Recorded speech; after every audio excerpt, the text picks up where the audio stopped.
हरि ओं श्रीगुरुभ्यो नमः परमगुरुभ्यो नमः श्रीमदानन्दतीर्थभगवत्पादाचार्यगुरुभ्यो नमः नरसिंहोऽखिलज्ञानमतध्वान्तदिवाकरः जयत्यमितसज्ज्ञानसुखशक्तिपयोनिधिः कल्याणाद्भुतगात्राय कामितार्थप्रदायिने श्रीमद्वेङ्कटनाथाय श्रीनिवासाय ते नमः। व्यासाय भवनाशाय श्रीशाय गुणराशरे हृद्याय शुद्धविद्याय मध्वाय च नमो नमः। नौमिन्याय सुधादिकर्जरमुनीन् श्रीपादराट्सन्मणीन् व्यासार्यान् विविधागमब्धिविहरान् श्रीवादिराजानपि वन्दे हंसवरान् रघुत्तमगुरून् वैदग्ध्यवारां निधीन् श्रीसत्यव्रतराघवेन्द्रमुनिपान् सद्बोधसध्यानपान् सत्याभिज्ञकराब्जोत्थान् पञ्चाशद्वर्षपूजकान् सत्यप्रमोदतीर्थार्यान् नौमिन्यारसुधारतान् बन्धुस्त्वं गुरुरिष्टदैवतमिति त्वत्पादपङ्केरुहं प्राप्तं मां परिपालयेति सततं याचे निबद्धाञ्जलिः। चित्तं मद्गुणदोषचिन्तनविधौ नूनं मनाङ्मा कृथाः श्रीसत्यात्मगुरो त्वदङ्घ्रियुगलं हित्वा न मे सद्गतिः।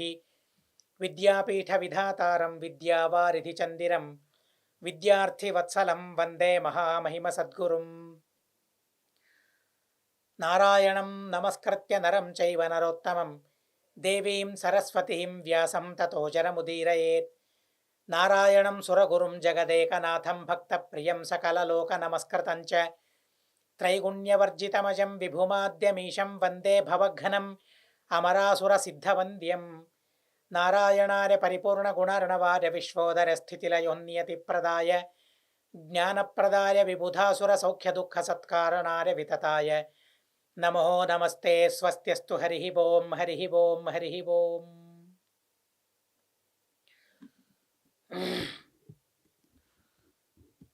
పాండవుల వారు ప్రతి యుద్ధంలోనూ గెలుస్తూ ఉన్నారు, కౌరవులు ఓడిపోతూ ఉన్నారు. ఉపాయం చేయాలి, పాండవుల్ని గెలవాలి.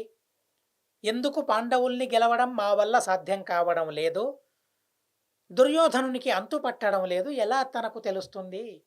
మూర్ఖుడు తను, తెలుసుకోగల వివేకం తనకు లేదు. బలవంతులు పాండవులు, అతి బలవంతుడు శ్రీకృష్ణుడు. వాళ్ళు చాలు, భీమసేన దేవుల వారొక్కరు చాలు, అర్జునుడొక్కడు చాలు కౌరవుల్ని ఎదుర్కోవడానికి. తనకు బోధపడడం లేదు. మళ్ళీ భీష్మాచార్యుల వారి దగ్గరికి వెళ్ళాడు. ఎందుకని మేము ఓడిపోతూ ఉన్నాం, ఎందుకని పాండవులు గెలుస్తూ ఉన్నారు అని అడగగా భీష్మాచార్యుల వారు చెప్పారు, తమాహ భీష్మస్తేజేయ దేవాస్తే ధరణింగతాః విశేషతః కేశవేన పాలితాః తత్ప్రియా సదా. ఎవరెవరుకున్నావయ్యా పాండవులంటే? దేవాధి దేవతలే పాండవులుగా అవతరించారు. అందులోనూ భగవంతుడు సంరక్షించడానికి ఉన్నారు. అందులోనూ భగవంతునికి అతి ప్రియులైన వారు వాళ్ళు పాండవులు. అలాంటి పాండవులకు ఓటమి ఎలా ఆలోచించగలుగుతూ ఉన్నావు దుర్యోధన నువ్వు?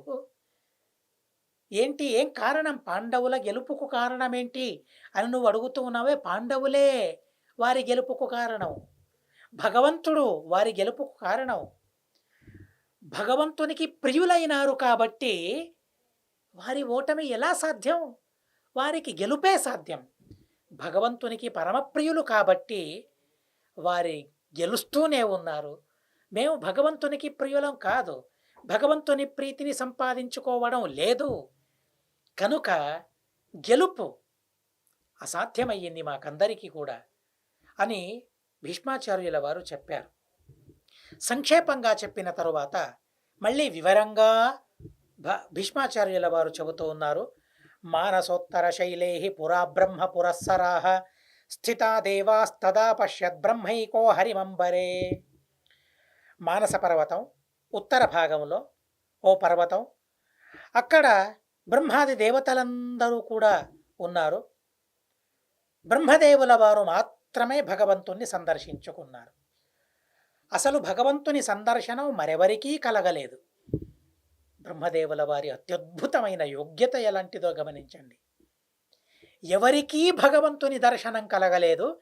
బ్రహ్మదేవుల వారికి మాత్రమే భగవంతుని దర్శనం కలిగింది. స్తోత్రం చేశారు.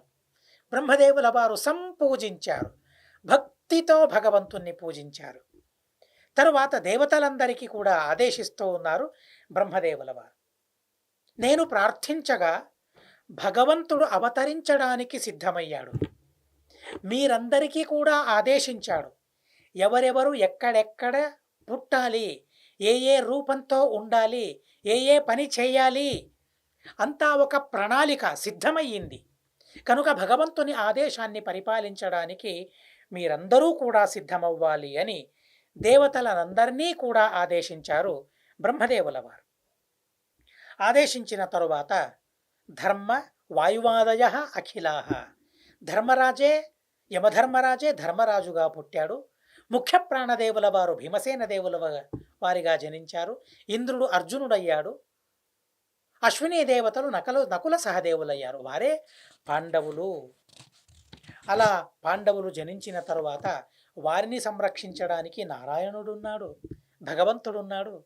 వారి పూజను స్వీకరించడానికి భగవంతుడు కృష్ణునిగా, దేవకీనందనునిగా భగవంతుడు అవతరించాడు. అలాంటి సర్వోత్తముడైన భగవంతుడే పాండవుల్ని, ఎలాంటి పాండవుల్ని, అజేయులైన పాండవుల్ని సర్వోత్తముడైన సర్వసమర్థుడైన భగవంతుడు పరిపాలిస్తూ ఉండగా, సంరక్షిస్తూ ఉండగా, పాండవులకు అండగా కృష్ణుడుండగా వారిని ఎదుర్కోవడం ఎవరి వల్ల సాధ్యమవుతుంది?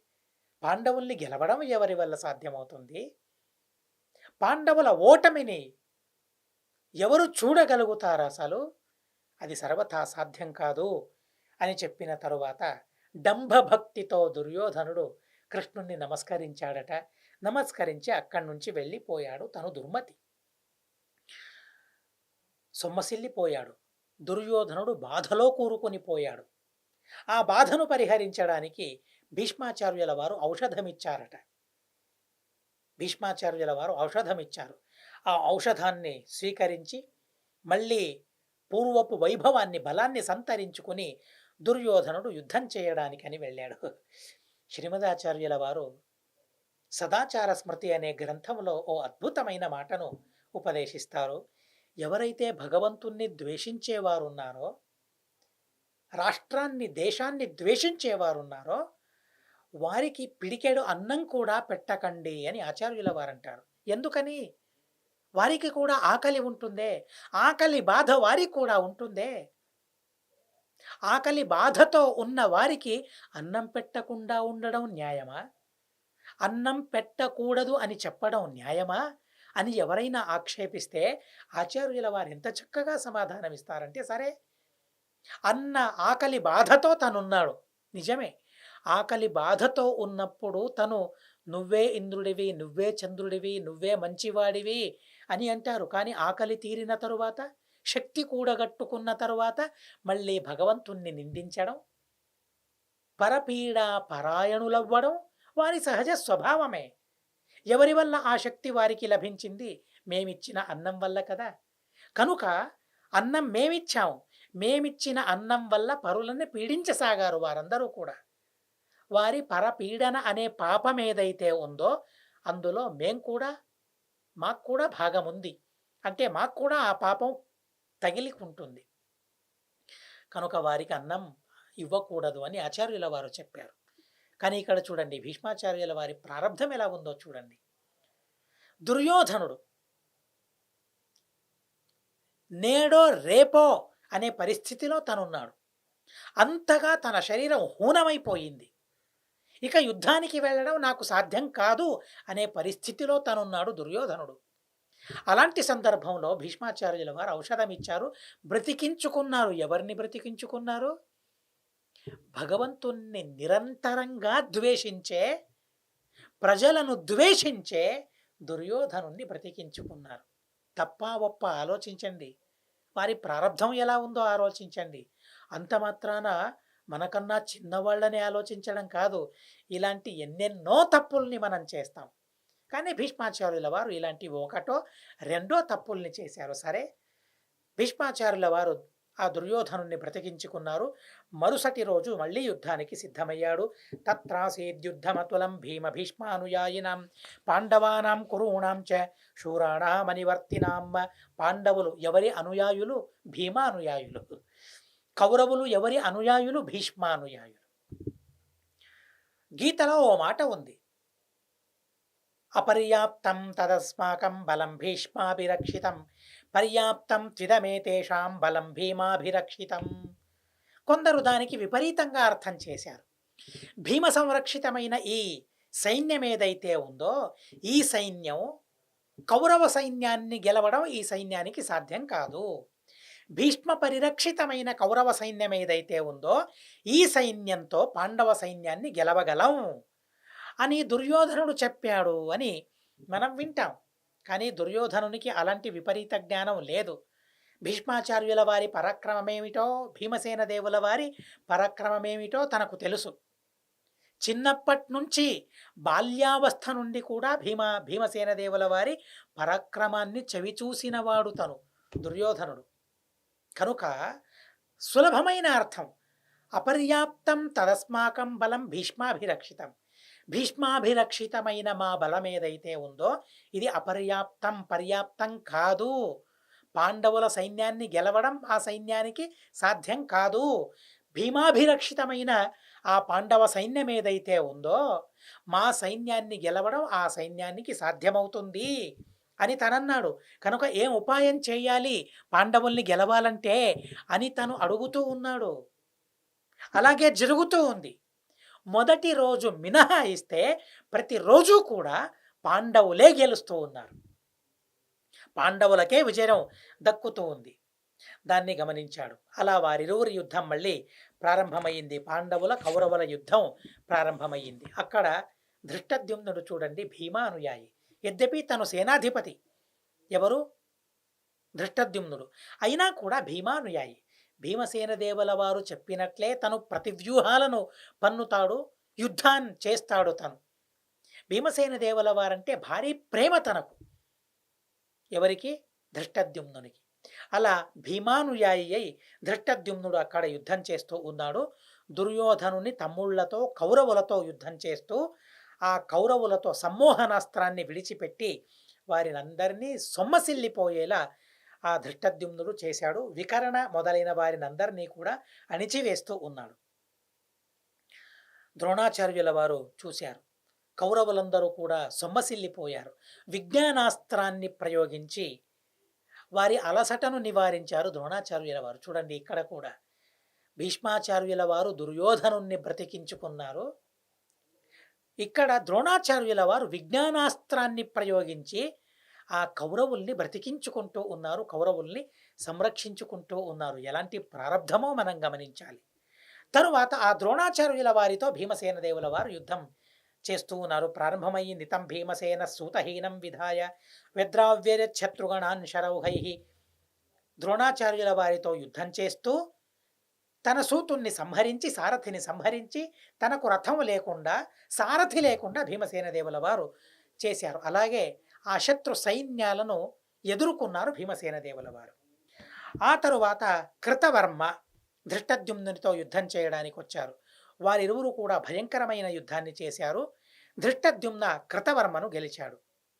గెలిచిన తరువాత ఆ సందర్భంలో దుర్యోధనుడు ధృష్టద్యుమ్నునితో యుద్ధం చేయడానికి వచ్చారు. భీమసేన మరియు దుర్యోధన వారిరువురు అక్కడ యుద్ధం చేశారు. దుర్యోధనుడు ఎన్నిసార్లు భీమసేన దేవుల వారి చేతిలో ఓడిపోయాడో ఆ భీమసేన దేవుల వారు ఆ దుర్యోధనుని బాణంతో తనను కొట్టారు. మళ్ళీ సొమ్మసిల్లిపోయాడు దుర్యోధనుడు. విమూర్ఛితం తం రుధిరౌఘముచ్చై వమంతమాశు స్వరతే నిధాయ కృపోయరో మారుతిర్ధర్తరాష్ట్రీం వ్యద్రావయత్ ప్రతనాం బాణపూగై. కృపాచారుల వారు చూస్తున్నారు. ఏం చేయాలి? ఎదుర్కొనే సామర్థ్యం ఉందా? లేదు. దుర్యోధనుడు సొమ్మసిల్లిపోయాడు. సొమ్మసిల్లిపోయిన ఆ దుర్యోధనుణ్ణి తన రథంలో కూర్చోపెట్టుకొని కృపాచార్యుల వారు వెళ్ళారు. చూడండి, వీరందరూ కూడా మంచివారే, సాత్వికులే, దేవాధి దేవతలు వీరందరూ కూడా. అయినా కూడా వారి ప్రారంధం ఎలా ఉందో మనం గమనించాలి. భీష్మాచార్యుల వారు ఒకసారి దుర్యోధనుణ్ణి సంరక్షించుకున్నారు. ద్రోణాచార్యుల వారు కౌరవుల్ని సంరక్షించుకున్నారు. ప్రస్తుతం కృపాచార్యుల వారు కూడా ఆ భీష్మ ద్రోణాచార్యుల వారి మార్గంలోనే పయనిస్తూ ఉన్నారు. దుష్టుడు కదా! అనుకోలేదు. నన్ను సంరక్షించాడు దుర్యోధనుడు. కనుక తనను సంరక్షించాలి అనుకున్నాడు. తన రథంలో ఆ దుర్యోధనుణ్ణి కూర్చోబెట్టుకుని అక్కడి నుంచి యుద్ధభూమి నుంచి వెళ్ళిపోయాడు. అప్పుడు భీమసేన దేవుల వారు యుద్ధం చేశారు. వారి యుద్ధంలో ఎదుర్కోవడానికి, ఎదురుగా వెళ్ళడానికి ఎవరూ కూడా సిద్ధం కాలేదు. అదే సందర్భంలో భగవంతుని ప్రేరణతో అర్జునుడు కూడా ఘనఘోరమైన యుద్ధం ప్రారంభించాడు. ఒకే ఒక్క రోజులోనే 25,000 రథికులని అర్జునుడు సంహరించాడు. చూడండి, భీష్మాచార్యుల కన్నా ఎంత అద్భుతమైన పరాక్రమమో అర్జునుడిది. దాన్ని మనం తెలుసుకోవాలి. రోజుకు 10,000 మందిని మాత్రమే సంహరించగలిగారు భీష్మాచార్యుల వారు. కానీ అర్జునుడు 25,000 రథికుల్ని తను సంహరించాడు. రెట్టింపు బలం, అంతకన్నా అద్భుతమైన బలం అర్జునునిది అనే విషయాన్ని మనం ఇక్కడ తెలుసుకోవాలి. ఆ సందర్భంలో సాత్యకి మరియు భూరిశ్రవ వారిరువురి యుద్ధం ప్రారంభమయ్యింది. ఘనఘోరమైన యుద్ధం. అస్త్రశస్త్రాలతో ఒకరిని మరొకరు కొట్టుకుంటూ ఉన్నారు. ఆ సందర్భంలో భూరిశ్రవ సాత్యకి యొక్క 10 కొడుకుల్ని చంపేశాడు. సాత్యకి చూస్తూ ఉండగానే సాత్యకి తన బలం తక్కువయ్యింది. తన ఎదురుగానే తన 10 కొడుకుల్ని భూరిశ్రవుడు సంహరిస్తూ ఉన్నాడు. దాన్ని చూడలేకపోయాడు. ధైర్యం సన్నగిల్లింది, బలం సన్నగిల్లింది. ఆ సందర్భంలో భీమసేన దేవుల వారు వచ్చారు. సాత్యకిని సంరక్షించుకున్నారు. చూడండి, భీమసేన దేవుల వారి అత్యద్భుతమైన గుణం ఏంటో మనం గమనించాలి. మళ్ళీ మళ్ళీ చెబుతున్నాను అనుకోకండి. భీష్మాచార్యుల వారు, ద్రోణాచార్యుల వారు, కృపాచార్యుల వారు, అశ్వత్థామాచార్యుల వారు వీరందరూ ఎవరిని సంరక్షించుకున్నారు? ప్రజల్ని పీడించే దుర్యోధనాదుల్ని, భగవంతుణ్ణి ద్వేషించే దుర్యోధనాదుల్ని వారందరూ కూడా సంరక్షించుకున్నారు. కానీ భీమసేన దేవుల వారు భగవంతుణ్ణి ప్రేమించే సాత్యకిని, ప్రజలను పాలించే, ప్రజలతో ప్రేమగా ఉండే సాత్యకి మొదలైన వారిని భీమసేన దేవుల వారు సంరక్షించుకున్నారు. ఇక్కడ కూడా వారి వారి వ్యక్తిత్వం ఏంటో మనకు అర్థమవుతుంది. ఎవరు ఎవరిని సంరక్షించుకున్నారో అనే విషయాన్ని మనం గమనించినా కూడా భీమసేన దేవుల వారి వ్యక్తిత్వం ఎంత ఎత్తులో ఉంది, భీష్మ, ద్రోణ, కృప, అశ్వత్థామాచార్యుల వ్యక్తిత్వం ఎలా దిగజారిపోయింది ఈ సందర్భంలో. మళ్ళీ చెబుతూ ఉన్నారు, వీరందరూ కూడా చాలా గొప్పవారు, పెద్ద పెద్ద దేవతలు. భీమసేన దేవుల వారి ముందు వారెంత అనే విషయాన్ని మనం తెలుసుకోవాలే తప్ప మనకన్నా చిన్నవారు అని మనం ఆలోచించకూడదు. అలా భీమసేన దేవుల వారు సాత్యకిని సంరక్షించుకున్నారు. ఆసాదితం వీక్షరథం స్వకీయమారోపయామాస సుతో నిలస్య సుయోధన సోమదత్తిం స్వకీయ రథే వ్యవస్థాప్య చ భీమసేనాత్ అపాద్రవద్వాసవిర్భీష్మమాజో సమాస సాదాశు మహేంద్రకల్ప. దుర్యోధనుడు చూస్తూ ఉన్నాడు దూరం నుండి. భూరిశ్రవ బలవంతుడు, తనను నేను సంరక్షించుకోవాలి అంటేనే ఇక పైన యుద్ధం చేయొచ్చు నేను అనుకున్నాడు. అనుకొని అక్కడికక్కడే దుర్యోధనుడు వచ్చాడు, భూరిశ్రవాన్ని సంరక్షించుకున్నారు. వాస్తవికంగా వీరిరువురు కూడా, సాత్యకి, భూరిశ్రవ, వీరిరువురు కూడా సాత్వికులే. అందులోనూ ఆ దుర్యోధనుని పక్షంలో ఉన్న భూరిశ్రవుడు తను సాత్వికుడే అయినా కూడా దుర్యోధనుని ప్రభావం ఎంతగా ఉంటుందో ఇంతకన్నా విడమర్చి చెప్పలేం, ఇంతకన్నా వివరంగా చెప్పలేం. తను సాత్వికుడైనా కూడా ఆ దుర్యోధనుని ప్రభావానికి లోనైనందువలన భూరిశ్రవుడు ఇంతగా యుద్ధం చేయాల్సిన పరిస్థితి, భగవంతుణ్ణి ద్వేషించాల్సిన పరిస్థితి, అలాంటి చిత్రమైన పరిస్థితిలో తనున్నాడు. సరే, ఇలా వారిరువురు యుద్ధం చేస్తూ ఉన్నప్పుడు భీముడు సాత్యకిని, దుర్యోధనుడు భూరిశ్రవుణ్ణి తీసుకుని వెళ్ళిపోయారు. భగవంతుని ప్రేరణ చేత మళ్ళీ అర్జునుడు భీష్మునితో యుద్ధం చేయడం ప్రారంభించారు. 6వ రోజు యుద్ధం. భీష్మాచార్యుల వారు, అర్జునుడు ఘనఘోరమైన యుద్ధాన్ని చేశారు. మహాబలవంతుడు అర్జునుడు భీష్మాచార్యుల వారిని అలవోకగా గెలవగలిగాడు. భీష్ముని పరాభవం జరిగింది అక్కడ. ఎలా? స్వబాహువీర్యేణ. అర్జునుని బలం చూడండి. ఆయుధాలను ఉపయోగించలేదు, శరవృష్టిని కురిపించలేదు, అర్జునుడు తన బాహుబలంతోనే భీష్మాచార్యుల వారిని గెలిచాడు. ఇక భీష్మాచార్యుల వారే ఓడిపోయిన తరువాత పాండవులతో యుద్ధం చేసే తాహతు ఎవరికుంది? కనుక అక్కడికే యుద్ధానికి విరమణ పలికారు కౌరవులు మళ్ళీ. అక్కడికి 6వ రోజు యుద్ధం అక్కడికి ముక్తాయమయ్యింది. 7వ రోజు యుద్ధం ప్రారంభమైంది. భీమసేన దేవుల వారి అత్యద్భుతమైన పరాక్రమాన్ని వర్ణిస్తూ ఉన్నారు. తతః పరేద్యుః పునరేవ భీష్మౌ పురస్కృత్య సమీయతుస్తే సేనే తదా సారథిః నమాశు భీష్మం కృత్వా మారుతిరభ్యగాత్ పరాన్. 7వ రోజు భీష్ముల యుద్ధం ప్రారంభమైంది. 6వ రోజు భీష్మార్జున యుద్ధం. ఆ యుద్ధంలో భీష్మాచార్యుల వారు ఓడిపోయారు. 7వ రోజు యుద్ధం భీష్ముల యుద్ధం ప్రారంభమైంది. అక్కడ కూడా భీమసేన దేవుల వారు అతి అలవోకగా అనాయాసంగా భీష్మాచార్యుల వారిని గెలిచారు.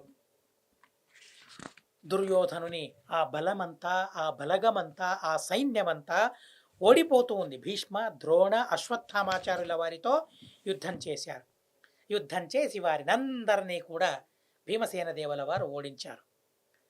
ఆ తరువాత భగదత్త అనే దైత్యుడు యుద్ధం చేయడానికి వచ్చాడు. మహాగజస్థ, చాలా గొప్ప ఏనుగు పైన, పెద్ద ఏనుగు పైన తను కూర్చుని వచ్చాడు. సుప్రతీక అనే ఏనుగు అది. ఆ ఏనుగు పైన కూర్చుని తను వచ్చాడు. భీమసేన దేవుల పైన శస్త్రాలను కురిపిస్తూ ఉన్నారు, అస్త్రవృష్టిని కురిపిస్తూ ఉన్నారు. అయినా భీమసేన దేవుల వారు అటువైపు చూడడం లేదు. ఆ అస్త్రాలన్నీ భీమసేన దేవుల వారికి గుర్చుకుంటూ ఉన్నాయి. అయినా దానివల్ల ఏ విధమైన హాని భీమసేన దేవుల వారికి కలగడం లేదు. ఈ పరిస్థితిని ఘటోత్కచుడు చూశాడు. భీమసేన దేవుల వారి కొడుకు, అరే ఇదేంటి, భగదత్తుడు మా నాన్న పైన శరవృష్టిని కురిపిస్తూ ఉన్నాడే, మా నాన్న ఏం చేయడం లేదు అని అనుకుని ఘటోత్కచుడు భగదత్తునితో యుద్ధానికి సిద్ధమయ్యాడు. ఎంతో అద్భుతమైన మాయను చూపించాడో తెలుసా అండి. భగదత్తుడు కూడా మాయావి, ఇటువైపు ఘటోత్కచుడు కూడా మాయావి. ఎంత అద్భుతమైన మాయను చూపించాడంటే, తను భగదత్తుడు ఘటోత్కచుడు 4 ఏనుగులుగా తనే మారాడు. ఆ 4 ఏనుగుల పైన తనే 4 రూపాలను ధరించి కూర్చున్నాడు. ఇది ఆ ఘటోత్కచుని మాయ, ఘటోత్కచుని సామర్థ్యం ఇది.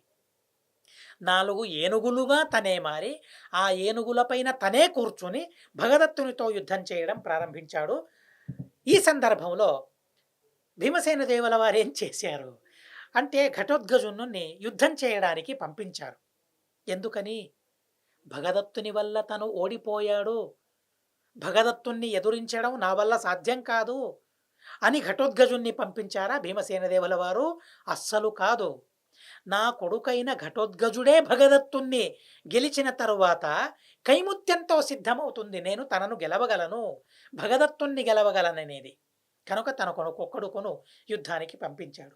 మరో ప్రమేయం కూడా ఇక్కడ ఉంది. భగదత్తుని దగ్గర వైష్ణవాస్త్రం ఉందట. తను సంకల్పించుకున్నాడు భగదత్తుడు, ఈ వైష్ణవాస్త్రాన్ని ఒకట భీమసేన దేవుల వారి పైన లేదా అర్జునుని పైన ప్రయోగించాలి అని తను అనుకున్నాడు. వైష్ణవాస్త్రం కదా, వైష్ణవాస్త్రాన్ని సన్మానించుకోవడం అది భగవంతునికి ఇవ్వాల్సిన గౌరవం కదా. కనుక ఆ వైష్ణవాస్త్రం ఉన్నందువలన తను ఎదురుగా వెళ్ళలేకపోయాడు. ఘటోత్కచుని పంపించాడు. ఘటోత్కచునికి భగదత్తునికి అతి చిత్రమైన యుద్ధం జరిగింది. అక్కడ అతి చిత్రమైన యుద్ధం జరిగింది. చతుర్గజాత్మోపరిగాత్మకశ్చ ఘటోత్కజ సుప్రసీకం చ తం చ నానా ప్రహారైర్వితుతంశ్చకార సందిగ్ధ జీవౌ జగతాం సమక్షం. ఘటోత్కచుడు ఆ ఏనుగుతో యుద్ధం చేస్తూ ఉన్నాడు. ఏనుగు పైన కూర్చున్న భగదత్తునితో యుద్ధం చేస్తూ ఉన్నాడు. సందిగ్ధ జీవం, బ్రతుకుతారా లేదా అనే అవస్థ ఆ ఏనుగుకు మరియు ఏనుగు పైన ఉన్న భగదత్తునికి కలిగింది. అంత అద్భుతమైన యుద్ధం చేశారు. గజార్తనాదం తు నిశమ్య భీష్మముఖ సమాపేతురముంచ దృష్ట్వా. అలా భగదత్తుని సంహరించే సందర్భంలో ఘటోత్కచుడు గర్జించాడు, సింహగర్జన చేశాడు. సింహగర్జన చేసి ఏం జరుగుతూ ఉంది, భీష్మాదులందరూ కూడా భయపడిపోయారు. అక్కడికి వచ్చారు. భగదత్తుడు ఎదురుగా ఉన్నాడు. ఎదురుగా నిల్చుని ఘటోత్కచుడు యుద్ధం చేస్తూ ఉన్నాడు 4 రూపాలతో. ఆ ఘటోత్కచుని వెనక భీమసేన దేవుల వారు ఉన్నారు. ఏమైనా జరిగితే నేను సంరక్షిస్తానని. ఇలాంటి పరిస్థితిని చూసారు. ఆకళింపు చేసుకున్నారు. ఏం చేయాలి? ఈ పరిస్థితిలో ఏం చేయగలమా? ఏమీ చేయలేం. భీమసేన దేవుల వారిని ఎదుర్కోవడం ఎవరి వల్ల సాధ్యమవుతుంది? వెనుక భీమసేన దేవుల వారు లేనట్లయితే ఏమైనా చేయగలమేమో! కానీ ఇప్పుడు అలా కాదే! వెనుక భీమసేన దేవుల వారున్నారు. కనుక మనమేం చేయలేం. భగదత్తుణ్ణి సంరక్షించుకోవడం మా వల్ల సాధ్యం కాదు అనుకున్నారు. తే భీత భీతాః ప్రతనాపహారం కృత్వాపజగ్ముః శిబిరాయ శీఘ్రం. భీత భీతులయ్యారు. భయంతో తల్లడిల్లిపోయారు. అలా వారందరూ కూడా మరేం ఉపాయం ఏంటి? అంటే మళ్ళీ యుద్ధానికి విరమణ చెప్పడం. అలా యుద్ధానికి విరమణ పలికారు. మళ్ళీ తమ తమ శిబిరాలకు అందరూ కూడా వెళ్ళిపోయారు. ఆ 7వ రోజు యుద్ధంలో కూడా పాండవులే గెలిచారు. కౌరవులు ఓడిపోయారు. చూడండి భగవంతుడు ఎక్కడున్నాడో అక్కడ విజయం అనేది ఉంటుంది. అలాగైతే మొదటి రోజు కూడా విజయాన్ని సంపాదించుకోవాల్సి ఉండేది కదా! అంటే మొదటి రోజు భగవంతుడు ఉన్నాడు నిజమే. కానీ ప్రయత్నం లేదే. పాండవులు ప్రయత్నించారా? మృదువుగా యుద్ధం చేశారు కదా! అత్యల్పమైన ప్రయత్నాన్ని చేశారు. భగవంతుని అనుగ్రహం ఉంటుంది. మన ప్రయత్నం కూడా ఉండాలి. పాండవుల ప్రయత్నం 2వ రోజు నుండి ప్రారంభమయ్యింది. భగవంతుని అనుగ్రహం అతి విశిష్టంగా పాండవుల పైన ఉంది. కనుక ఆ పైన తిరిగి చూడలేదు. నిరంతరం గెలుపుని సంపాదించుకుని పాండవులందరూ కూడా సంతోషంతో శిబిరంలో ఉన్నారనే వార్తను తెలుసుకుంటూ అస్మద్గురువంతర్గత తాత్విక దేవతాంతర్గత భారతీరమణ ముఖ్య ప్రాణాంతర్గత శ్రీకృష్ణార్పణమస్తు. అక్షరం కర్మ రస్మిన్ పరే స్వర్పితం ప్రక్షరం యాంతి దుఃఖాని యన్నామతః అక్షరో యో అజరః సర్వదేవామృతః కుక్షిగం యస్య విశ్వం సదా అజాదికం ప్రణరామో వాసుదేవం దేవతా మండలాఖండమండనం. హరి ఓం హరి ఓం హరి ఓం.